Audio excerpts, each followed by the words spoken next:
el tema de elasticidad. La última clase estábamos viendo la solución de un problema irreal, pero de utilidad práctica que vamos a verificar ahora. Tenemos la tira infinita, una sección transversal que tiene forma de tira infinita, ¿no?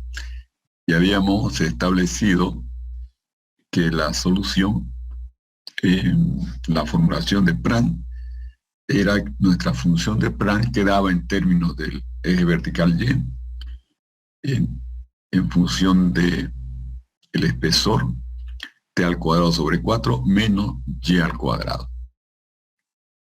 Esa era la solución que habíamos encontrado y que resolvía completamente y de manera exacta la formulación de Prandtl para el problema de torsión de esa sección de tira infinita.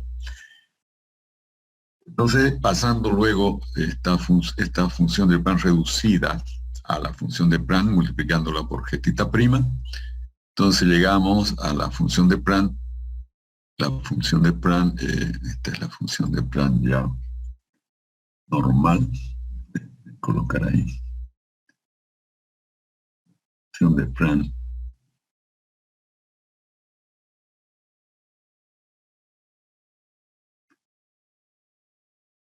Esa de ahí, la función de Prandtl. Y también no es la reducida, ya la función de Prandtl. Entonces, tomando las derivadas, tenemos las tensiones, ¿no? Y había una variación lineal de las tensiones tau xz respecto al eje Y. Variaban linealmente. Las tau xy eran 0.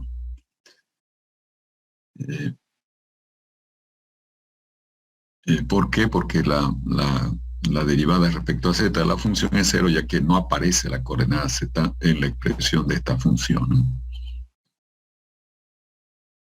Bien, entonces aquí tenemos esa variación lineal de las tensiones cortantes a lo largo del espesor. Decíamos que el siguiente paso sería calcular la inercia de torsión, pero como la tira es infinita, va a dar infinita la rigidez de torsión, entonces ya no tiene sentido hacer esos cálculos, ¿no? Bien, ahora vamos a aplicar ese resultado que tenemos, a una sección que se parece, a una sección transversal que sí se parece a la tira infinita. Es un rectángulo estrecho, donde la altura A del rectángulo es mucho mayor que el espesor T, mucho mayor que el espesor T. Entonces, en ese caso, se parece. Ahora, yo no sé si ustedes le ven el parecido. ¿Quién me comenta en qué se parecería el rectángulo estrecho a la tira infinita? El espesor. El espesor, bueno, en la tira infinita no se especificó bien el espesor, pero se asumía pequeño porque es una tira, ¿no? Y también acá el espesor es pequeño, cierto, hay ese parecido ahí. Pero algo más importante todavía que en el espesor. ¿En qué más se parece?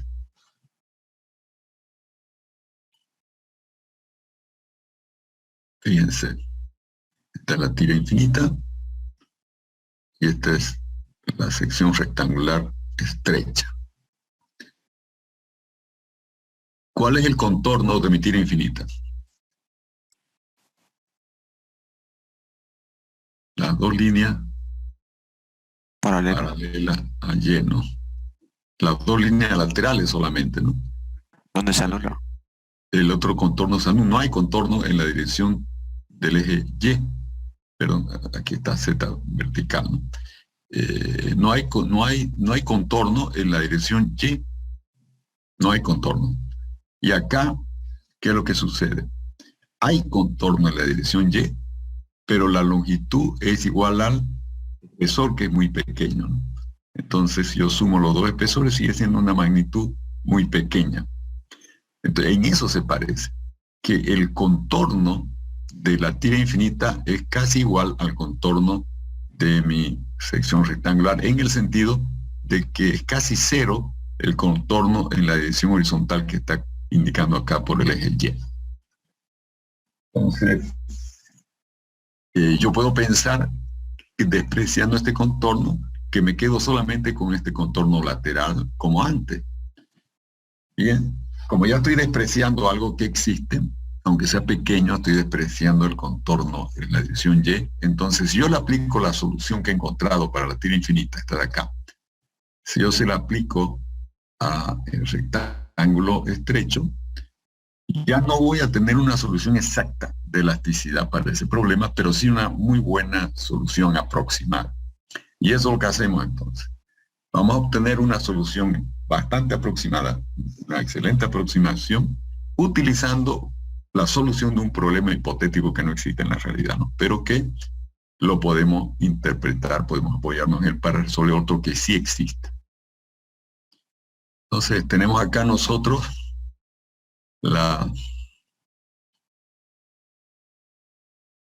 una vez que yo le aplico la solución anterior, obviamente obtengo las mismas tensiones que obtuve para la tira infinita, ¿no? Variando con Y, la tau xz linealmente y la tau xy igual a 0. Entonces ahora yo puedo sí aquí calcular la inercia torsión, porque ya la tira no es infinita. El rectángulo estrecho tiene altura finita, ¿no? Entonces aplico el cálculo de la inercia torsión. La inercia torsión es igual a 2 veces la integral de la función de Prandtl reducida en el área de la sección transversal, ¿no? Entonces aquí yo esta integral la puedo calcular. En segundo, corregir esto. Puedo calcular como integral iterada, ¿no?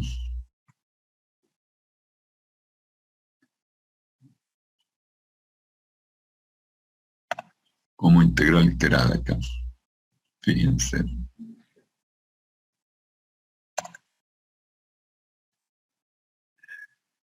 El 2 sale fuera, el constante sale fuera de la integral, y puedo integrar primero en Y, en la coordenada Y. En la coordenada Y está variando el espesor, ¿no? De menos t medio a más t medio. Entonces tengo la integral de menos t medio a más t medio.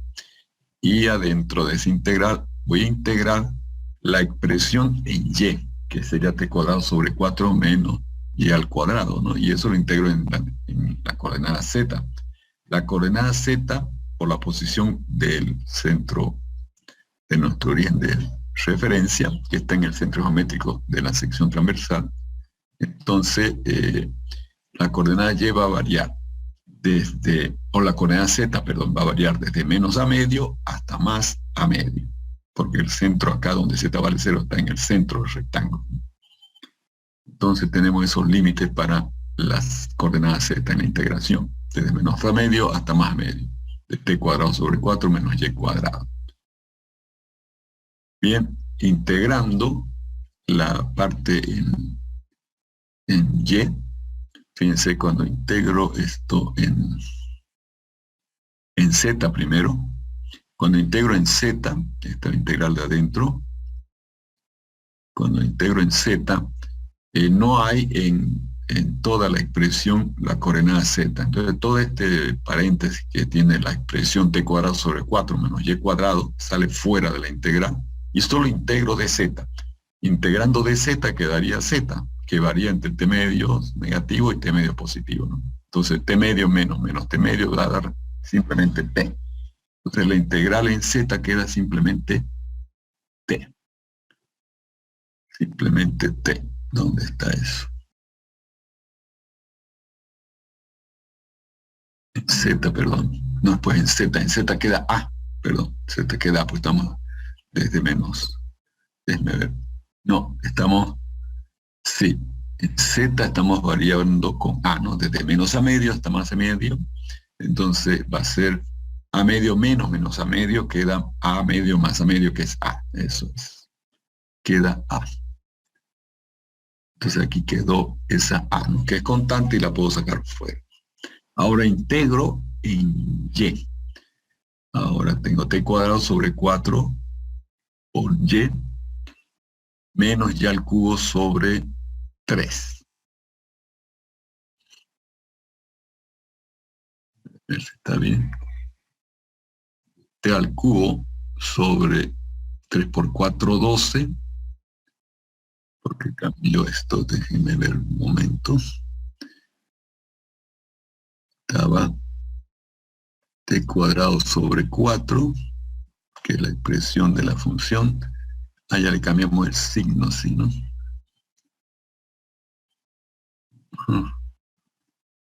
Acá es menos 1. Entonces queda t cuadrado 4 sobre 4 menos y cuadrado. ¿Está bien? Eso es lo que estamos integrando acá, t cuadrado sobre 4 menos y cuadrado. Bien. Cuando lo integro eso en y, me queda t al cubo sobre 3 por 4, 12, menos, no, perdón, esto es constante, pues es espesor, ¿no? Queda t cuadrado sobre 4 por y simplemente, menos y al cubo sobre 3, variando entre, vamos a hacerlo para que se vean los cálculos acá. Entonces tengo yo t cuadrado sobre 4 por y,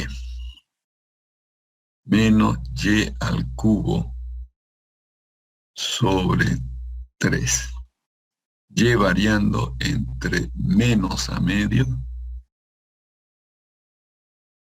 y más a medio. Entonces esto va a ser igual a. Ahora reemplazo por a medio positivo, que da al cuadrado sobre 4 por 4, que da al cuadrado sobre 16, ¿no? Al cuadrado, no, estoy confundiéndome yo con la t, es y lo que voy a reemplazar. Entonces tendríamos t cuadrado sobre 4 por a sobre 2. Vamos a aplicar directamente a este primer término los dos límites. Entonces menos queda más a sobre 2. Y menos el otro término, que va a ser 1/3. 1/3 de reemplazo y al cubo por a sobre 2. O sea, y por a sobre 2 me queda, como está el cubo, al cubo sobre 8, ¿no? Al cubo sobre 8 y menos, como es potencia impar, el signo menos de menos a medio se mantiene y queda con este menos de la fórmula más al cubo sobre 8 de nuevo. Entonces esto va a ser igual. A medio más a medio queda a, queda aquí entonces a por t cuadrado sobre 4. Menos, aquí sería 2 al cubo sobre 8, quedaría al cubo sobre 4 por 3 sobre 12, ¿no? Ese sería el asunto. Nos queda esto de acá.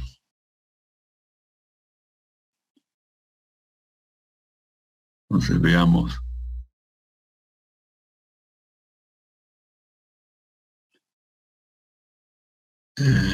Este 2 es de la integral que salió afuera y queda aquí Le faltó el t cubo, ¿no? t al cubo sobre 4 menos t cuadrado sobre 12.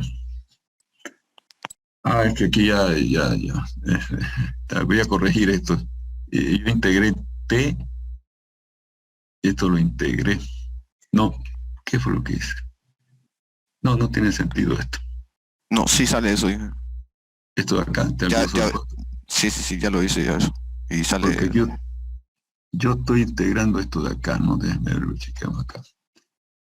Tengo el 2 por delante, bueno, la integral acá va a ser de la de menos t medio más, ya. Esto de acá es en la integral en y es la que es, porque la otra es en a, Sí, entonces aquí está, sí. Déjame chequear un segundo. Hasta aquí está todo bien. Integramos en Z y nos queda en A. El A nomás directamente. Y ahora en Y sería T cuadrado sobre 4 por Y, ¿no? Que es lo que tenemos acá. T Ah, es que ahí cuadrado. usted le colocó A medios y este medio. Ah, Ahí, sí, sí. muy bien, muy E bien. medio, acá, ya. Bien, entonces ahí sale, ya no lo voy a volver a dibujar, pero entonces sale. Es que confundí la A con la T otra vez. Ya claro, ya es en Z, estamos en Y, es T. Entonces aquí queda el T al cubo y aquí también T al cubo. Ahora sí ya queda eso.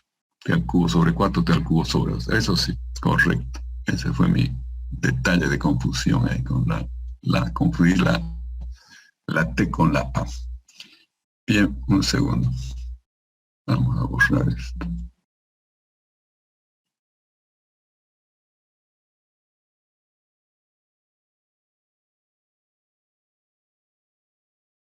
Bueno, ahora sí.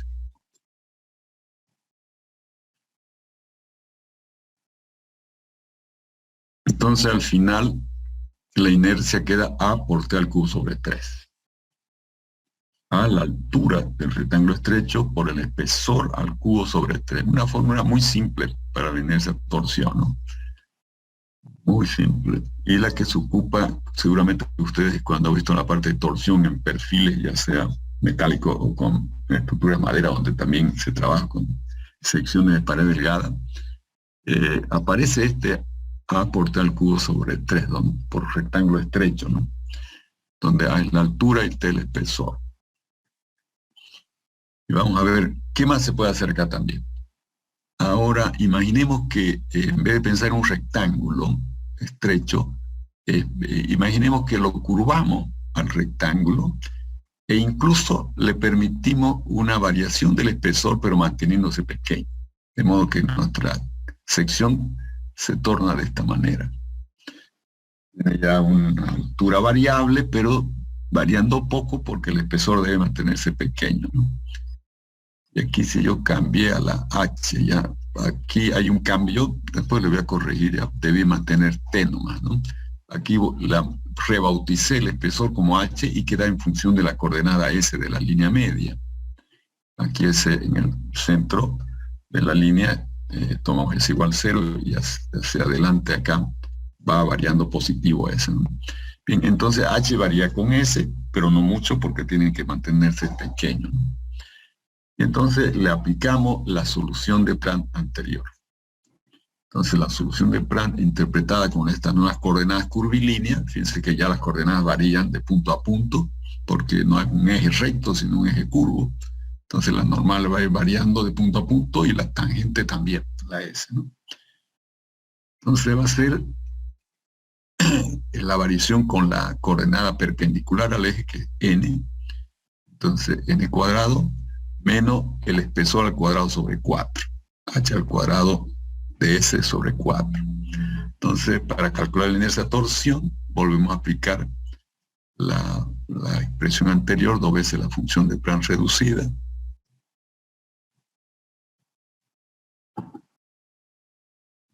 Mira acá que está la de Plan simplemente.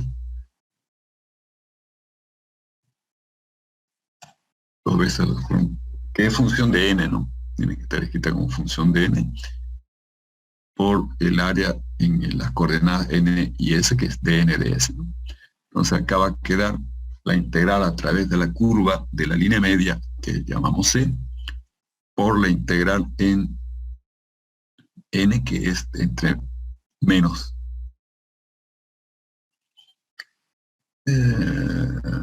Menos. Y aquí es, en realidad es h. H, ¿no? Sobre h estaba confundido ahí. H sobre 2 y H sobre 2.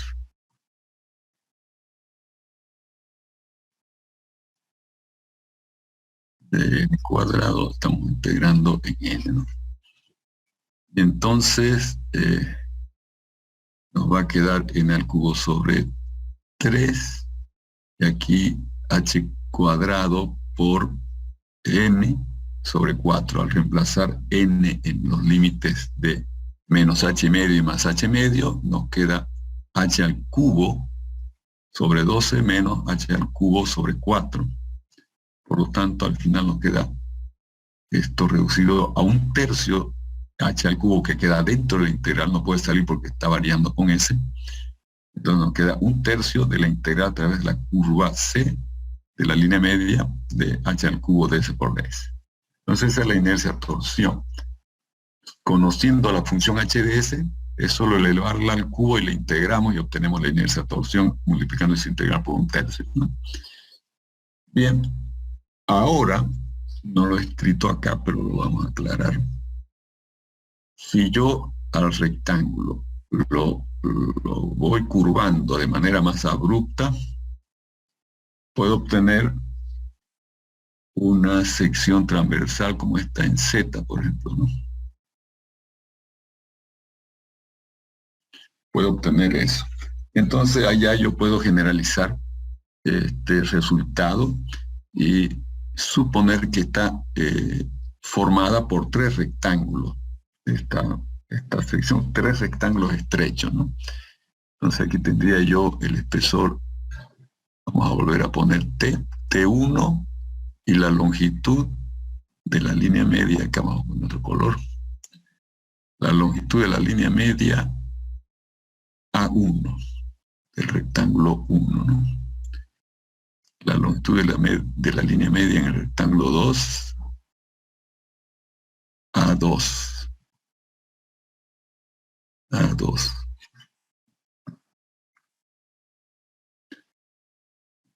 Esto. A2. Y aquí la longitud de la línea media A3. Y luego el espesor en rojo aquí sería un T3. Y aquí el espesor en el centro, en el tramo central, es el espesor T2 del tramo 2, ¿no? Y entonces la inercia torsión sería la suma de la inercia torsión de cada uno de los rectángulos estrechos. Sería A1 por T1 al cubo sobre 3. Más, estoy aplicando la fórmula de un rectángulo estrecho, más A2 por T2 al cubo sobre 3. Y más A3 por T3 al cubo sobre 3. Y esa sería la inercia torsión. Entonces, aquí hemos resuelto completamente el tema de las secciones transversales de pared delgada abiertas, que no forman bucle, ¿no? Que no cierran. Esas son las secciones de pared delgada abierta. Tenemos hasta la inercia torsión, que se calcula muy fácilmente para perfiles formados por trechos rectos, rectángulos estrechos rectos, muy fácil de evaluar. Si tenemos tramos que tienen curvatura, entonces aplicamos esta otra parte con la integral, ¿no? sobre la línea media. Tenemos también resuelto eso. Acá es esta la expresión con la integral. Y entonces, si hubiera en el perfil algún trecho curvo, le aplicamos nosotros la parte de la integral esa, ¿no? Y se ha resuelto completamente. Entonces, si nosotros resumimos, ya hemos resuelto hasta ahora el caso de una sección maciza general. Una sección maciza general. Y podríamos, obviamente aquí tenemos que hacer un tratamiento numérico porque hay que resolver una ecuación diferencial para poder obtener la función de Planck reducida, que sea solución de esta sección transversal, ¿no? Entonces podemos numéricamente evaluar la inercia torsión ya. Por métodos numéricos puede ser diferencia finita o el método de los elementos finitos.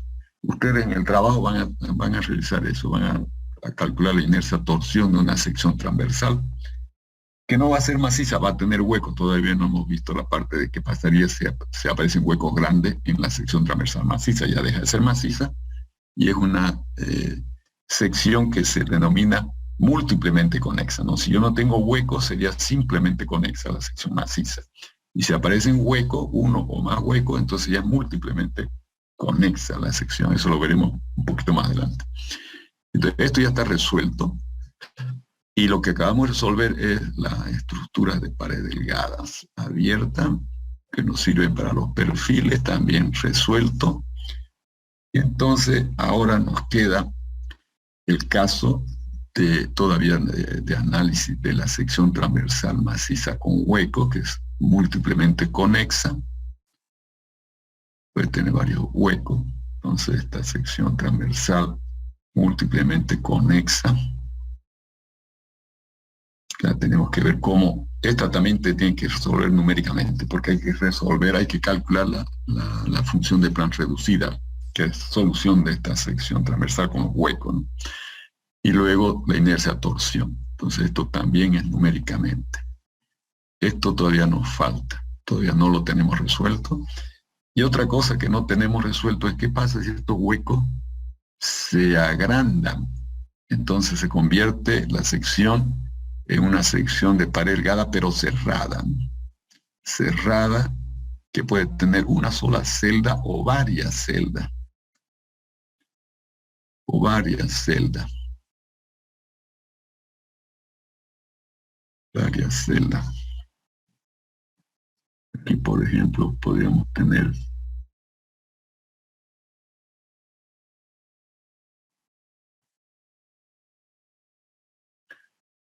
haciendo grandes los huecos, entonces quedando pequeños los espesores. Entonces ya esta es una sección de pared delgada cerrada que puede ser monocelular o multicelular con varias celdas. Esto tampoco lo hemos resuelto todavía. Eso lo vamos a ver un poco más adelante. Bien. Entonces ahí está el resumen de lo que hemos visto hasta ahora y de lo que todavía nos falta por ver. Pasemos a ver algunas propiedades de nuestra función de Planck. Imaginemos nuestra sección transversal y dibujemos una dirección n dirigida por su vector unitario n minúscula y transversal a ella una dirección s perpendicular a la dirección n. Queremos saber qué pasa con nuestra función de Planck aquí. ¿Qué pasa con la función de Planck que esté ahí definida?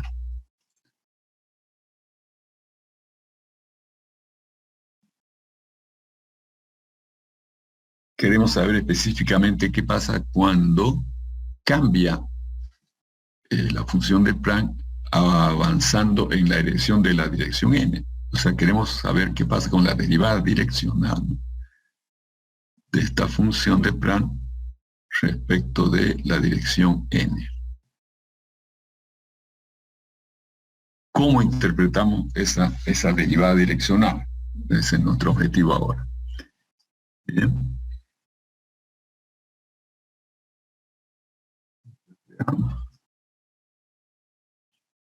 Lo que hago yo es posicionarme en un punto y avanzar un valor n, diferencial de n, un diferencial de n, lo voy a escribir acá, avanzamos un diferencial de n en la dirección de la coordenada n, ¿no? Esa que es genérica, avanzamos desde este punto un valor n de n, el ángulo de inclinación que hace con y alfa en la dirección n, alfa, de modo que ny es coseno de alfa y nz es seno de alfa, ¿no? Bien, entonces aquí vamos a tener un avance en la dirección de la coordenada y de diferencial y un avance en la coordenada z de diferencial z. Bien. Entonces, coseno de alfa, vamos a movernos un poco hacia acá. Coseno de alfa, si vemos acá, es este valor que es de y sobre dn, el incremento en la dirección n, ¿no? Y seno de alfa va a ser dz sobre dn, ¿no? Seno de alfa dz sobre dn. Por otro lado, aquí está alfa, entonces coseno de alfa en y. Entonces ahí tenemos que esta expresión y esta otra.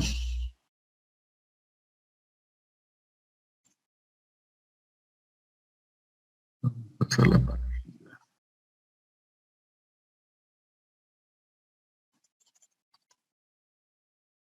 Ahí están las expresiones de coseno de alfa como dy sobre dn y también ny, ¿no? Y seno de alfa como dz sobre dn igual también a nz. Bien, teniendo eso en mente, vamos a tomar la derivada direccional, derivada de la función de Pran respecto a n. Eso es la derivada parcial de la función de Pran respecto a y por ny más la derivada parcial de la función de Pran respecto a z por nz. Ya vimos que la derivada direccional tiene que ver con las componentes de la dirección. Tiene que ver con las componentes de dirección. En realidad sería el producto, para que lo graben esta fórmula, es fácil de memorizar, porque yo tengo el producto de n, producto escalar de n que tiene componente ny y nz, por, lo vemos ya como matriz, colocando n como fila, por la columna que tiene las derivadas parciales. La derivada parcial de la función de Pran respecto a y la derivada parcial de la función de Pran respecto a z. Entonces, ny por derivada parcial de función de Pran respecto a y más nz por la derivada parcial de la función de Pran respecto a z. Es la derivada direccional. Esto de acá, ¿no? Esto es el gradiente de la función, ¿no? De la función de Pran, el vector que está guardando en componentes ahí las derivadas parciales de la función respecto a y respecto a z es llamado gradiente de la función. Entonces la derivada direccional termina siendo el producto escalar de la n, la dirección, con el gradiente. Bien, ahora vamos a ver. Aquí nosotros tenemos que la derivada de la función de Pran respecto a y por su propia definición es menos tau xz. ny, fíjense, es coseno de alfa. ny es coseno de alfa. La derivada parcial de la función de Pran respecto a z es tau xy y nz es igual al seno de alfa. Entonces lo que tenemos acá nosotros es lo siguiente. Aquí está el ángulo alfa. Entonces cuando yo tengo la proyección por el seno de alfa, tengo la proyección de tau xy en la dirección S. Y cuando tomo tau xy por el coseno de alfa, fíjense que aquí estaría alfa, por el coseno de alfa, tengo la proyección de tau xz en la dirección S. Entonces la suma de tau xy seno de alfa con tau x coseno de alfa con sus signos correspondientes según la orientación del eje S, donde estoy proyectando, fíjate, este es el sentido positivo, ¿no? Tau xz coseno de alfa sería menos tau xy seno de alfa. Eso es la componente de la tensión cortante neta en el punto en la dirección transversal a n. Es el resultado, menos tau s. Es decir, la componente de la tensión cortante neta en la proyección de S, con signo cambiado. Eso es la derivada direccional de la función de Planck respecto a la dirección n. Y no sé si alguien quisiera que se le aclare algo sobre esta propiedad importantísima de la función de Planck, no sé si quedó claro. Hemos interpretado entonces la variación de la función de Planck en una dirección cualquiera n, que se mide por la derivada direccional de la función en la dirección n. La hemos interpretado como la componente en dirección s de tau neta con signo negativo. Entonces esa es nuestra expresión, ¿no? La derivada direccional de la función de Planck respecto a n es igual a menos tau s. O sea, quiere decir que el tau xy por el seno de alfa es mayor que el otro, que el tau xy. No sé, lo que pasa es que como es vector, el vector tau, que tiene componentes tau xz y tau xy, entonces cuando yo proyecto sobre los ejes, el que manda el signo en la proyección es el eje. En este caso estamos proyectando sobre el eje z, ¿no? Este es el sentido positivo. Y aquí yo coloqué tau xz, componente positiva. Entonces, su proyección me da en el sentido positivo de ese. Entonces, tomo tau xz coseno de alfa positivo. Y el tau xy seno de alfa lo tomo negativo. Porque su proyección cayó en el sentido contrario a ese. Es porque si hubiera dibujado el eje S en sentido contrario, obviamente se invertiría la cosa. Lo que he hecho acá es tomar las componentes tau xy y tau xy y tau xz positivas para no tener problemas con su signo, ¿no? Y sus proyecciones ya las estoy tomando sobre S. Entonces, proyección en el sentido de S es positiva y proyección en el sentido contrario S es negativa, ¿no? Entonces ya queda directamente menos tau xz coseno de alfa y más tau xy seno de alfa, que viene a ser menos la componente neta de la tensión cortante en S. Esa sería la explicación. Y nos queda un minuto, ya no me da para armar más esto de acá. Vamos a ver la próxima clase, una fórmula muy importante también para culminar. Con esto ya casi terminamos la primera porción, que es la fórmula de Brett. Tal vez ustedes se recuerden esa fórmula cuando estuvieron estudiando resistencia y materiales. Vieron la fórmula directamente para algún caso particular. Pero aquí vamos a ver esta fórmula de Brett de manera totalmente general.